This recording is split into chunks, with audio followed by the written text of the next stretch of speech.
Please help me, please. Where are you? My son's not here. My boy Commy's not here. Help Take me, a breath. please. Take a breath, because I can't understand you when you're crying. Where are you? 5 Lower Lanston Freddy's a song. Lower what, sorry? Lower Lanston Freddy's song. Saying somebody is not here. Okay. Who's not there? My son, he's alive. He's not here. Okay, take a breath. I'm not allowed to see my own biological son. He is unconscious. Why is he unconscious? Listen, I don't know. Right now, the best thing... All I'm getting is answers like this. Why is no one telling me what's going on? I don't know.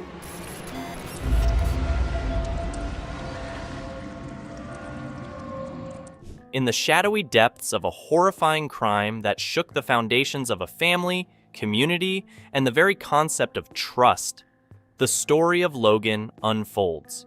It's a tale of unspeakable cruelty, deceit, and relentless pursuit of the truth. A seemingly ordinary household harbored sinister secrets, and when a mother's dark past as an aspiring actress collided with a gruesome crime, a chilling narrative emerged. This is the haunting account of Logan's life, his tragic end, and the unrelenting quest for justice that would unveil the twisted performances of those who deceived everyone around them. On the morning of July 31st, 2021, at 5:45 a.m., a distressed mother contacted the South Wales police. She had just made a shocking discovery. Her 5-year-old son, Logan, had vanished without a trace. As her partner, John Cole, and her 13-year-old stepson, Craig Mulligan, scoured the neighborhood in search of Logan, the mother, Angarad, tried to make sense of the situation. Angarad cooperated with the police over the phone while John and Craig continued their search. When the South Wales police arrived on the scene, John and Craig returned home, only to be greeted by a distressing sight. Angarad was overwhelmed with guilt, blaming herself for carelessly leaving the back door unlocked. The police swiftly initiated an operation to locate and recover the missing boy. They methodically searched every inch of the surrounding area in an attempt to find answers. However, the ongoing investigation left John and Angarad confined to their home until the police were satisfied with their inquiries. Please tell me what is going on.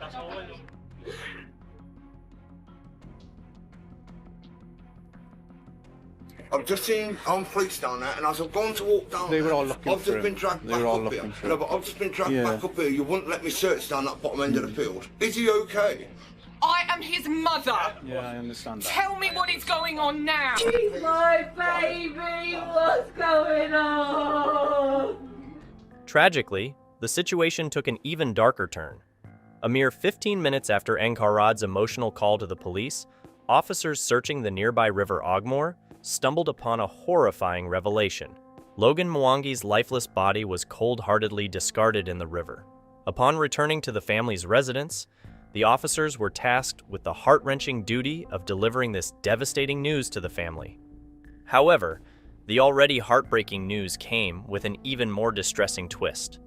To everyone's shock and dismay, all 3 surviving members of the household were apprehended under suspicion of having a hand in the horrifying crime.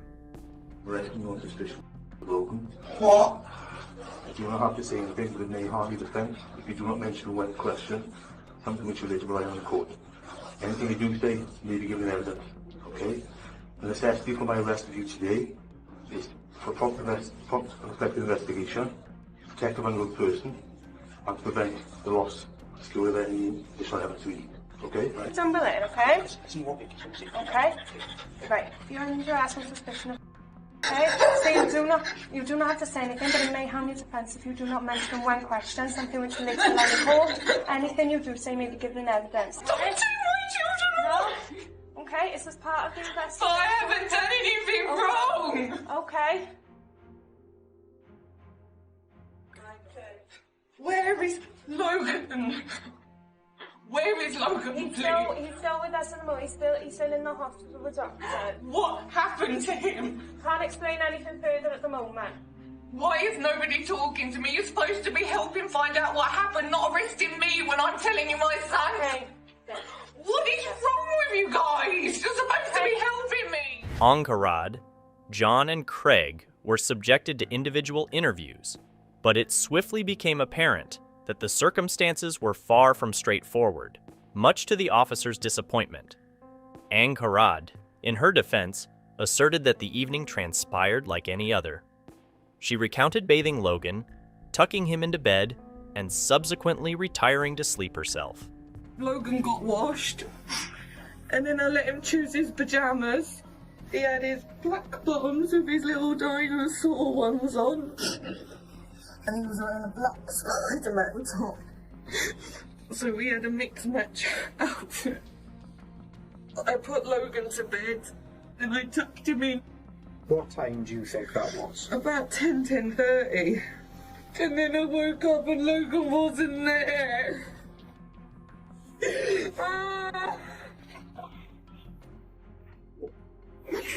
I thought this was all my fault. I thought because of COVID and he'd been quarantined that he'd gone outside because I told him he couldn't.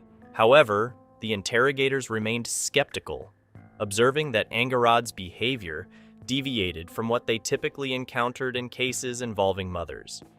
In most such situations, mothers are often too overwhelmed with emotional anguish to provide coherent and helpful responses.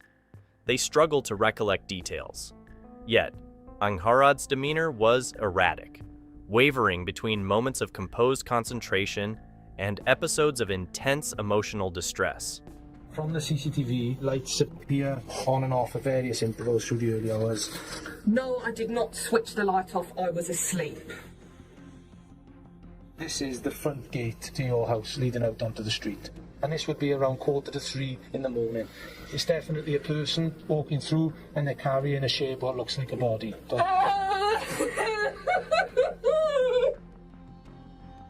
Please close, I don't want to see it. Okay. That's my son. While Angharad continued to assert that she was asleep, John's account provided a stark contrast.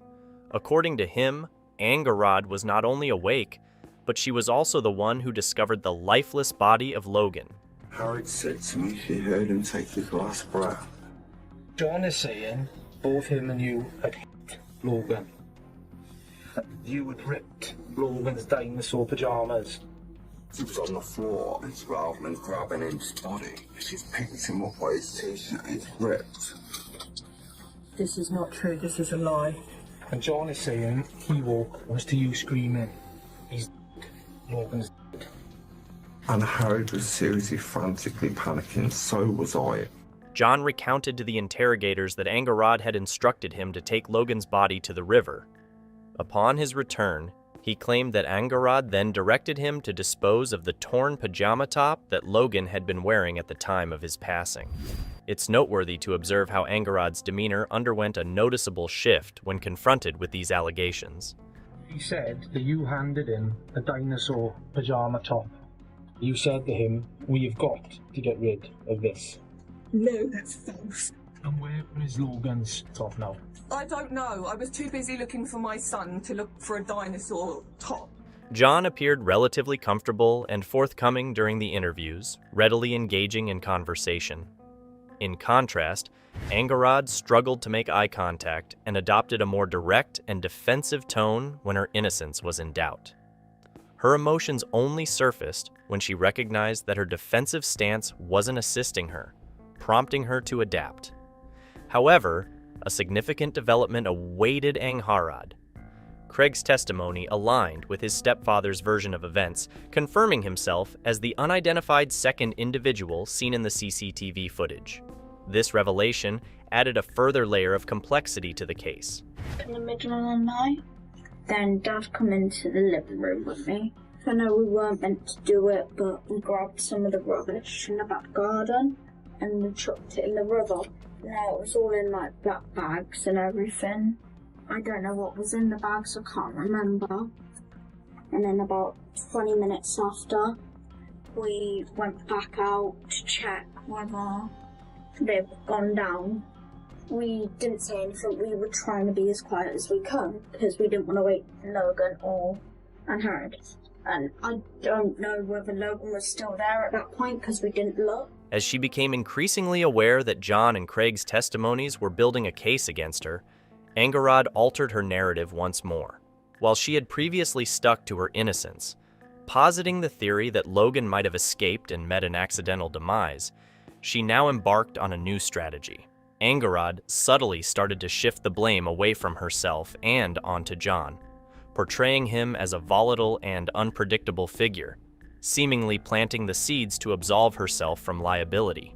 He is a good man. He is a good father, but he has his outbursts. Despite Angharad's confidence that she had successfully maneuvered to absolve herself, the interviewers were growing increasingly skeptical. Her assertion that John was an exemplary father was swiftly contradicted by her admission of his abusive behavior. However, Angharad wasn't done yet. John states that he had grabbed Logan and had thrown him on the bed, and you did the same. No, I did not throw my son on the bed. John also said that you hit him to the head. I have grabbed my son in the past. I've grabbed him here and here. I've held him and I was like, stop telling lies. As the inconsistencies and rapid shifts in Angharad's account continued to raise red flags, it became increasingly evident that someone within the family was not telling the truth. Given that Angharad was the one who had been altering her story frequently, the investigators naturally turned their focus toward her.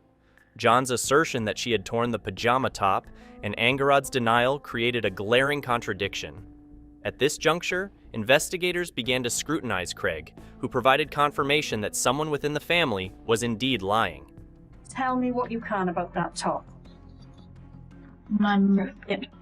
When Mum grabbed Logan, By the collar, yeah. It must have ripped off him.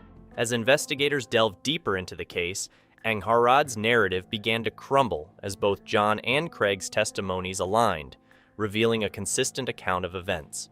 It soon became apparent that trust was a scarce commodity within this family.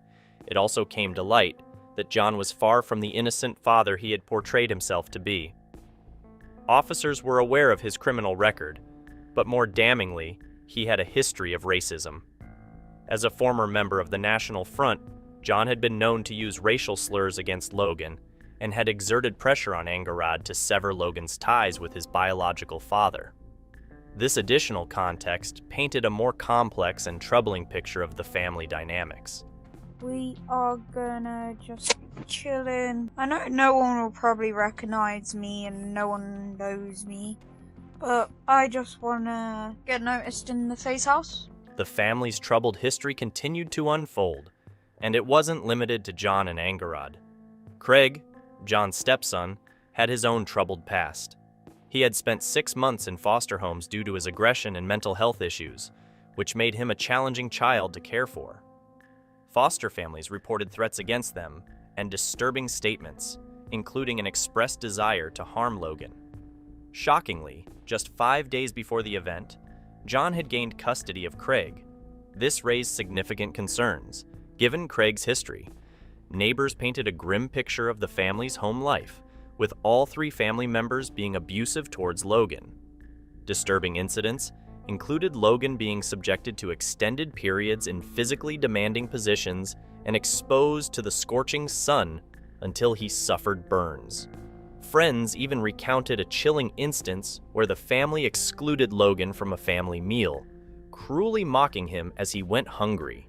Between August 2020 and July 2021, Logan's medical records indicated at least 3 broken bones and 2 hospital visits.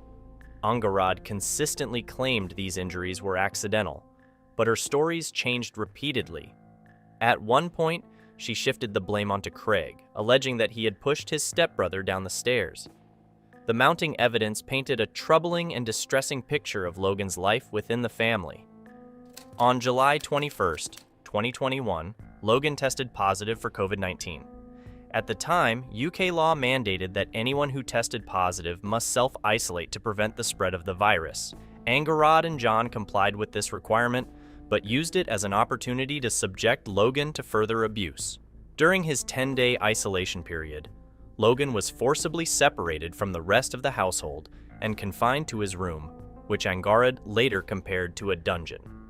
Given the conflicting accounts and circumstances, it remains unclear who was responsible for the gruesome crime. However, pathologists' examinations revealed a chilling and horrifying reality. Logan had suffered a staggering 56 external injuries, shedding light on the severity of the abuse he endured. He's got what they call blunt force to his stomach, and blunt force basically means you're hit with something blunt. So is there anything you can think or an explanation as to that? He's got a on the brain. Could that have been from you in that time? I don't know, maybe. I don't think like he might have meant to do that. I'm just going to show you a couple of photos from exhibit ROD2, which is from Logan's bedroom. So this pillowcase, it's got patches of it. Yeah. Has Logan had any injuries which might account for the fact that he's got patches of on his pillowcase? Brushing his teeth? I don't know. John's strategy of pretending ignorance and attempting to portray himself as naive appears to be backfiring. His admission to hitting the boy multiple times, coupled with his weak justifications, only serves to cast a darker shadow of guilt and potential sociopathy upon him. Evidently, his tactics aren't having the intended effect. It's possible that John, realizing the mounting evidence against him, has decided to cooperate with the authorities in the hopes of improving his situation. He assists them in locating the discarded pajama top, which may be a sign of a shift in his approach and a recognition of the seriousness of the situation. What I've got here is a map of the area. It would be really helpful for us if you could show us on there. Right. Around here, was it? Yeah. Okay. The recovery of the pajama top, now showing signs of a struggle, added further intrigue to the circumstances surrounding Logan's final hours. With both Craig and John offering a consistent account of events, investigators turned their attention to Angarod. It was clear that her version of the story would be critical in piecing together the truth of what had transpired. Officers have found the pajama top, and the damage to the pajama top appears consistent with the struggle, and that would be consistent with the injuries. I don't know anything about his injuries. If I did, I've taken him to a hospital. We are trying to find out what happened to Logan. Our priority is finding out the truth. Jay, 3 or 4 times in the stomach because he wouldn't talk. Jay said the only way this boy understands is he was laughing. That's a good one, isn't it? He swept him and pushed him to the floor and he his head. How did that happen? They've both done martial arts. Jay said he had to do it to get him to listen. Angarod, having previously implied John's violent tendencies, continued to distance herself from responsibility, framing herself as an innocent who had tried to intervene to prevent the abuse. Nevertheless, her body language still appeared uncomfortable, potentially undermining her claims. As her allegations against John and Craig reached Craig, he retaliated by shifting the blame back to Angarod, creating a complex web of accusations and counter-accusations within the family. The truth seemed to remain elusive amid these sophisticated claims and betrayals. Is there anything you'd like to add or alter? Yeah, can you tell my mum to off for me? Why is that? Because she's blaming me and my dad for everything when we haven't done anything. Neither has my dad. Now, I'm just sick of this. She's just saying whatever she wants to get out of the cells.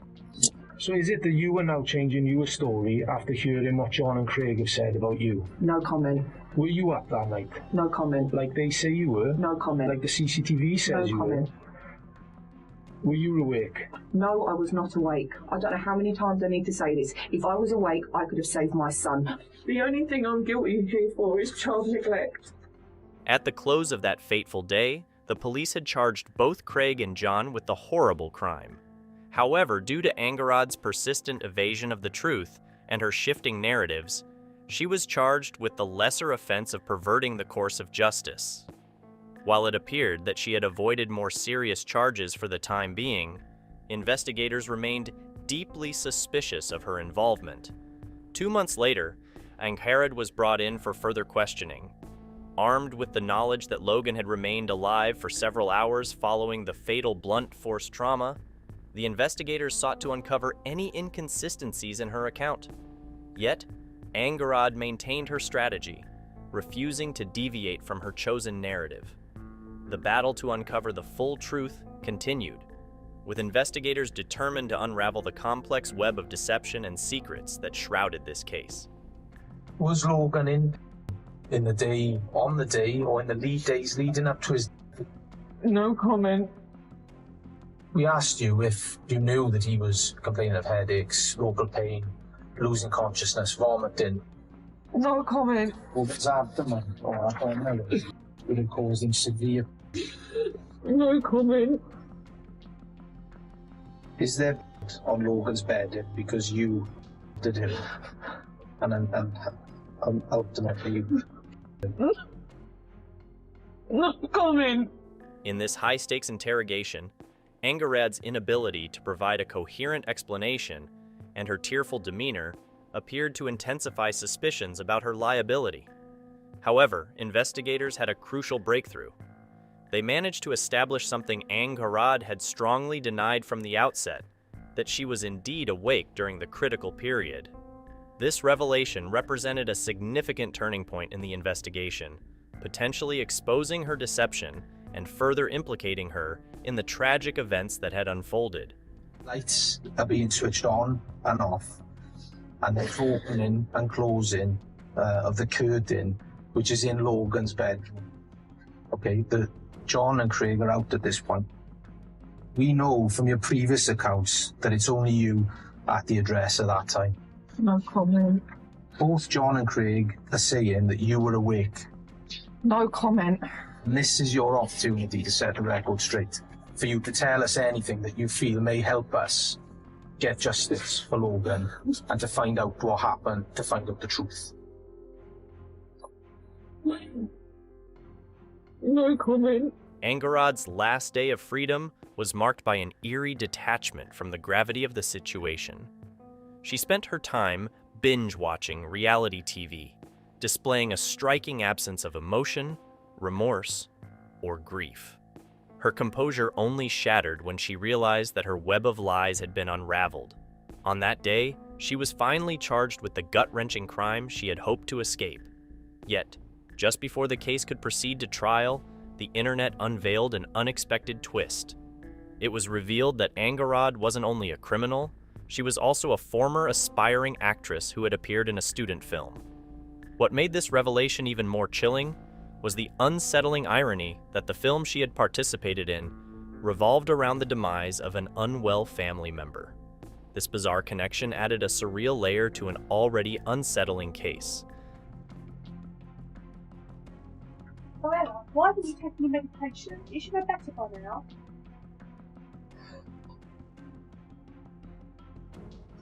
Help! My little sister's... The revelation of Angarad's background as an aspiring actress takes the chilling nature of this case to a whole new level. It serves as a stark reminder that the person she presented during the interrogation was not a genuine article, but rather an actress playing a role in one of the most twisted and sinister stories imaginable. The parallels between her subpar acting in the student film and her stressed emotions during the interrogation underscore the extent to which she was deceiving everyone around her, making this case all the more surreal and unsettling. This story is very extravagant. None of it is true. Why would John lie? Because John's a liar. Because he doesn't want to get done for... In the end, when the case went to trial, justice was finally served. Angharad, John, and Craig were all sentenced to life in prison for the unspeakable massacre they had inflicted upon a helpless child. After a life marked by tragedy, trauma, and relentless abuse, Logan finally received something he was denied during his tragically short life: justice. The verdict brought a measure of closure to a deeply disturbing and heartbreaking story. In the chilling saga of Logan's life and the gruesome crimes that unfolded, justice ultimately prevailed. Angarad, John, and Craig, who had played their parts in this dark drama, were held accountable for their heinous acts. The shocking revelation of Angarad's background as an actress added a sinister layer to the narrative, reinforcing the notion that she had been playing the role of a lifetime. In the end, the courts delivered a verdict that echoed the collective sentiment of horror and sorrow for the young life unjustly taken. As the final verdict echoed, It marked the grim end of a story where the pursuit of justice ultimately became the final act in the tragic, haunting tale of Logan's short life. Remember, it's your curiosity that fuels this channel. Keep exploring, stay inspired, and join us for more amazing content next time.